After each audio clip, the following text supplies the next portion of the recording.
हम देखेंगे rational number का पार्ट 7 और पार्ट 7 में हम करेंगे ये वाली जो बुक है आपका इसकी एक्सरसाइज 1.1। आप देख सकते हैं आज हम ये एक्सरसाइज 1.1 पूरी सॉल्व करेंगे। तो चलिए बढ़ते हैं एक्सरसाइज की तरफ।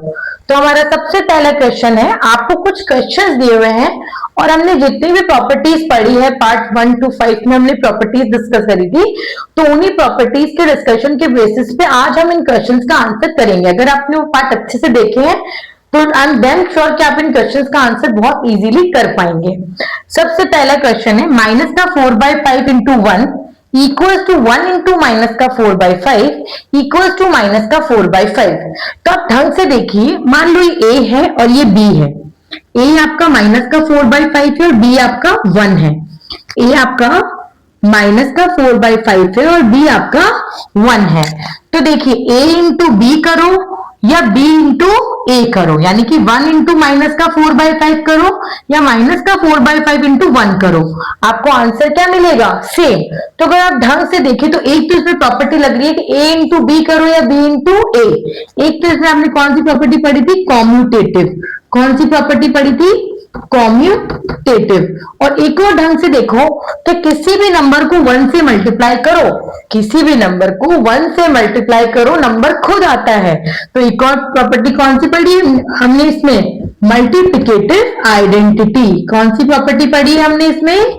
Multiplicative identity. चलिए बढ़ते हैं नेक्स्ट क्वेश्चन की तरफ।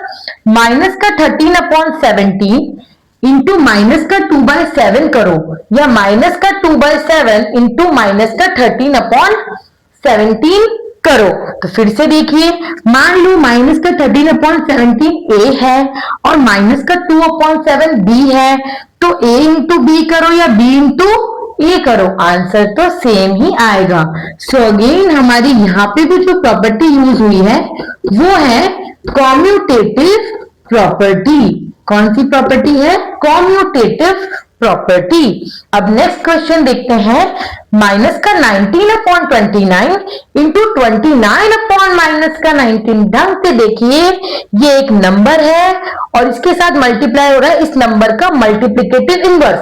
मल्टीप्लिकेटिव इनवर्स क्या होता है? जो भी नंबर है उसको न्यूमरेटर को डिनोमिनेटर बना दो और डिनोमिनेटर को न्यूमरेटर बना दो।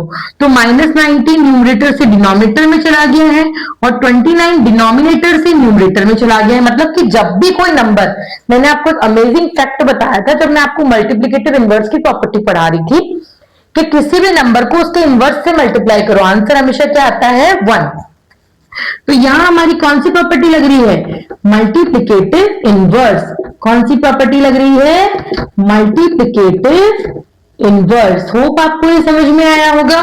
चलिए बढ़ते हैं नेक्स्ट क्वेश्चन की तरफ। तो क्वेश्चन नंबर 2 हमसे बोल रहा है कि कौन सी प्रॉपर्टी लग रही है इस क्वेश्चन में, बताइए। तो देखिए इसमें नंबर है 1/3 इंटू ब्रैकेट में एक नंबर है 6 इंटू 4/3 और ये बोल रहा है या तो ये करो या ये करो, या 1/3 को 6 से इंटू करो फिर 4/3 को करो। तो मान लो 1/3 आपका ए है, 6 आपका बी है और 4/3 आपका सी है। तो आप पहले b इंटू सी करो, फिर जो आंसर है उसको a से इंटू करो, या आप ये a है, ये b है, ये c है, या a इंटू बी पहले करो फिर c को मल्टीप्लाई करो। कुछ सुना सुना लग रहा है? तो ये वाली प्रॉपर्टी कौन सी है कि किसी भी ऑर्डर में आप मल्टीप्लाई करो 3 नंबर को, answer will be the same. तो ये हमारी प्रॉपर्टी है एसोसिएटिव प्रॉपर्टी। कौन सी प्रॉपर्टी है? Associative property. समझ में आया? चलिए बढ़ते हैं नेक्स्ट क्वेश्चन की तरफ।